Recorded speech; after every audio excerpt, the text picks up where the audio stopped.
Welcome to the introduction to hybrid vehicle system technology. As hybrid vehicle technology continues to evolve in the automotive aftermarket, the technicians are going to have to embrace this new mainstream technology because hybrids are here to stay. They're going to be the answer to these greenhouse emissions control and also the newer miles per gallon CAFE ratings that are coming out. The idea of a hybrid system for automotive applications is not something new. It just hasn't emerged. The combination of an internal combustion engine, an ICE, internal combustion engine, and adding an electrical machine have been in the thoughts of automotive designers for many, many decades.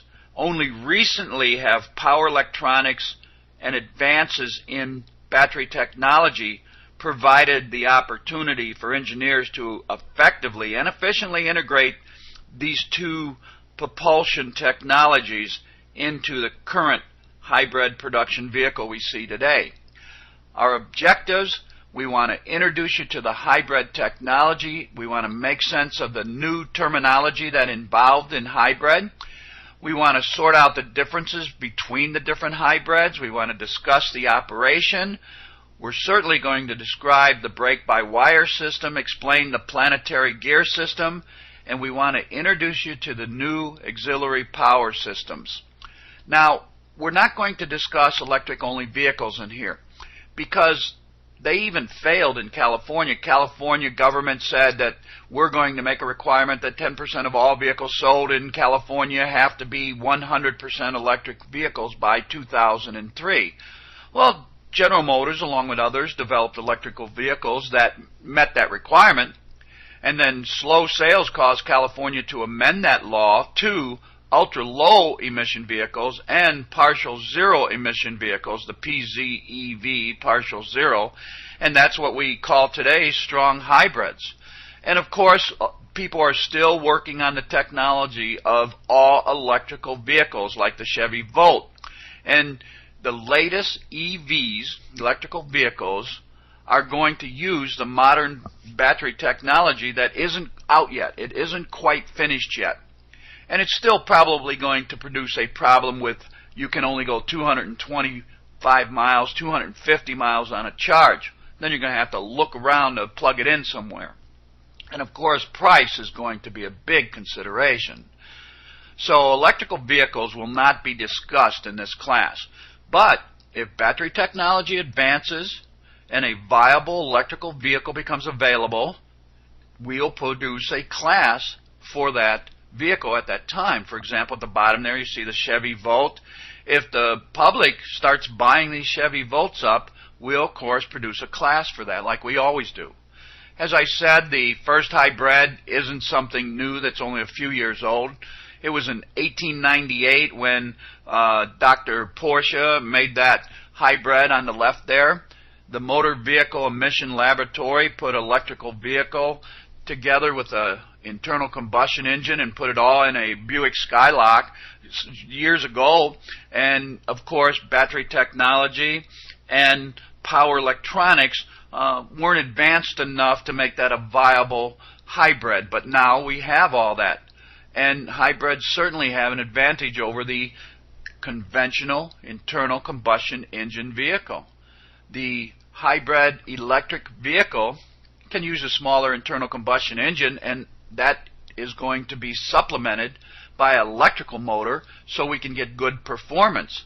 The HEVs are going to have improved fuel economy and lower greenhouse emissions. Now, when we look at some of Chrysler's thoughts on the hybrid, they're going to add a 5.7 Hemi engine.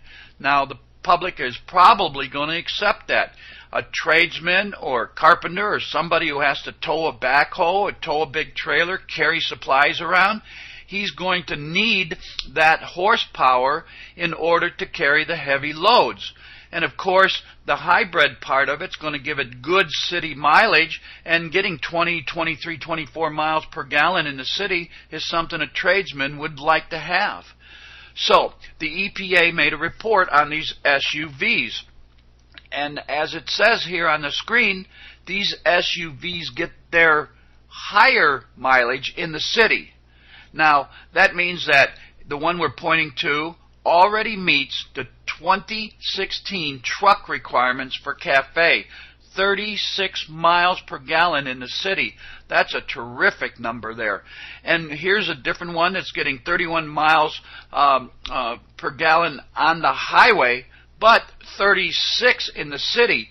And full hybrids usually get their best mileage in the city. Now, the hybrids are just ideal for heavy city use with limited highway travel. Now, hybrids have more power than their non-hybrid model.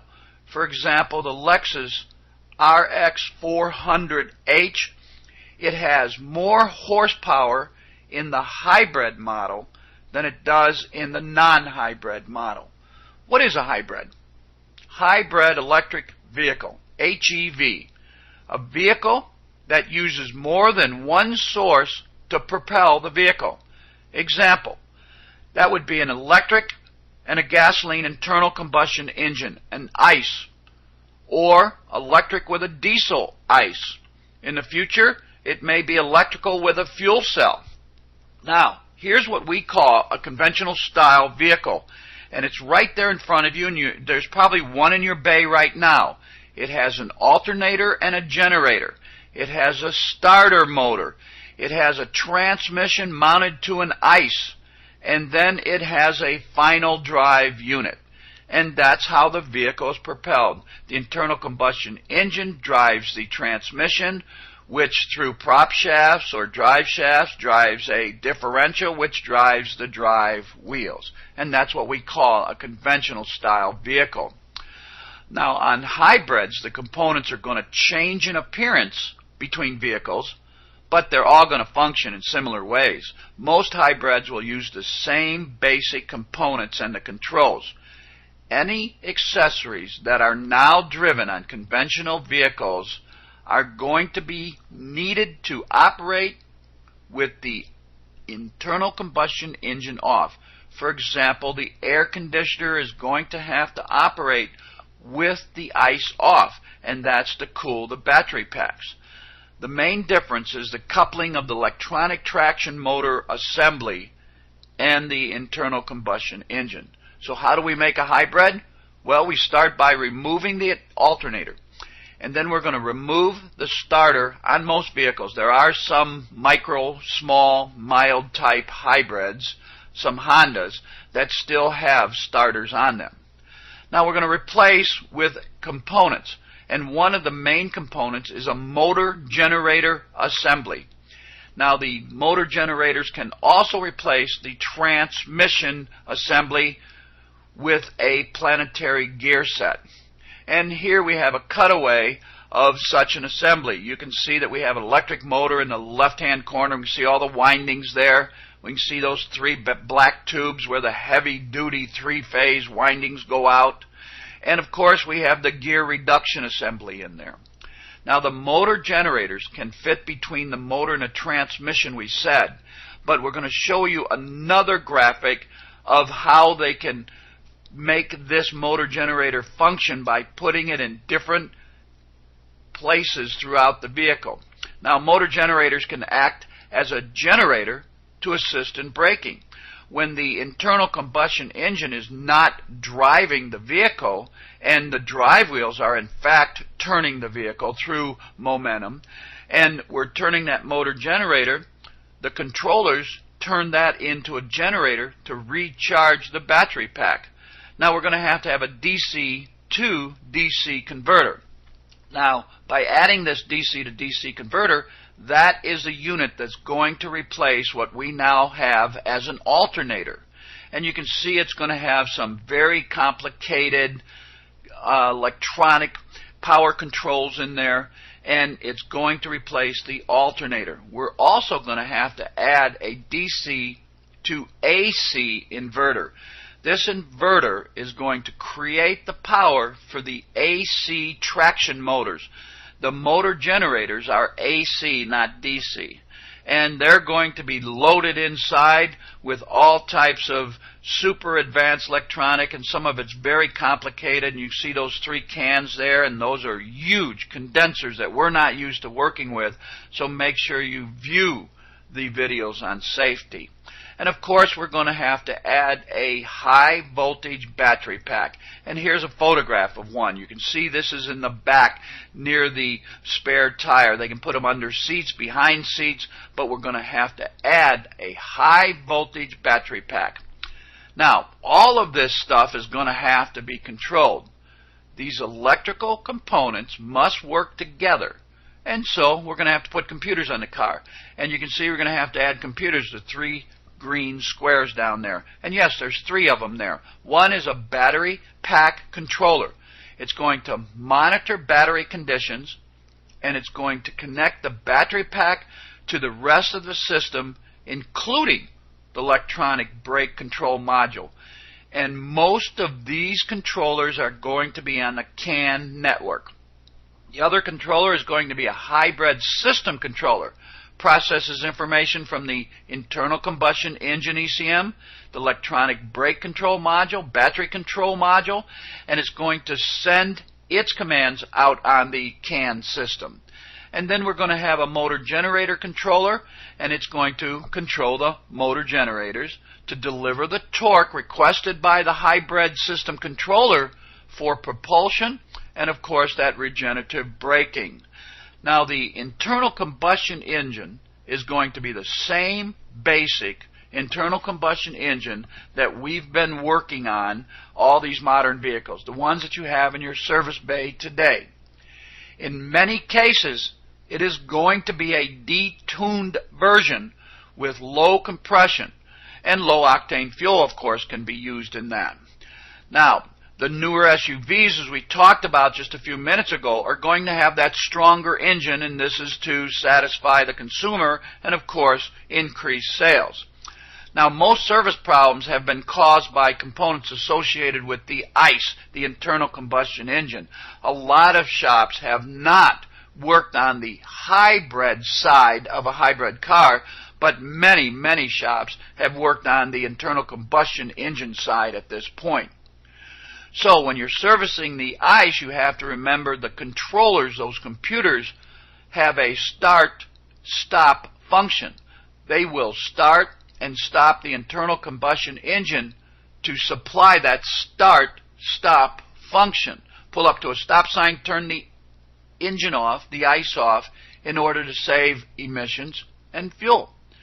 In order to work on the ICE or any of the other conventional systems, the vehicle should be placed into the service mode. Now make sure you view the video entering the service modes. Now, the ICE control is going to be what we know as OBD2. It's going to be computer-controlled ignition, fuel emission. It's going to have different cooling systems, and it's going to have different oiling systems. But the computer-controlled ignition, fuel emissions are going to be the same as OBD2. Now, most hybrid systems don't use the conventional starter or alternator like we talked about. Now, a few do. Remember, we said that a few hybrids are going to have that starter on. So, the cooling system, what's different about that? We have a coolant storage system that keeps the coolant hot over 150 degrees for 6 hours. That's pretty hot, and a long time. It acts like a thermos bottle, if you will. This system is going to circulate hot coolant through the cylinder head to keep the cylinders warmed up for that start-stop operation. And of course used for passenger comfort in the winter. And that means when we come up to a stop sign, and it may be a long train, may not be a stop sign, maybe a long train or a long stop-and-go type where you're stopped through 3 red lights. You're in city traffic. Well, we don't want the cylinder head to get cool, because every time we restart the ICE on the start-stop operation to pull the vehicle forward, we're going to have high emissions because the cylinder head got cool. So we're going to have an electric-driven water pump that circulates the cylinders, the water through the cylinders, the coolant through the cylinders, to keep them warmed up. Now, you can see on the left-hand side, we're standing by the left front fender of a Prius, and we're looking down with the hood open, and that arrow's pointing to the top of the tank, the coolant storage bottle. Now, the right photograph is in a crash vehicle where the fender has been removed, and we can see the entire coolant bottle there. Now, the electric propulsion system is going to be made up of subsystems. It's just not one big, huge electric machine. It's going to have those high voltage battery packs we talked about, electric controller, the microprocessors. It's going to have electric control units, the converters and the inverters. It's going to have motor generators. It's going to have transmission transaxles. It's going to have planetary gear systems. It's going to have a power splitter. It's going to have a different type cooling system. And all of this is going to be connected to the CAN bus for communications. And we're going to have an ICE on the left there. Here's a 4-cylinder detuned ICE. And then we're going to have the battery pack, the cooling systems. We're going to have the processors. We're going to have everything we've talked about connected to the CAN bus so it can all work together. So make sure you view each video to see how each one of these subsystems operate.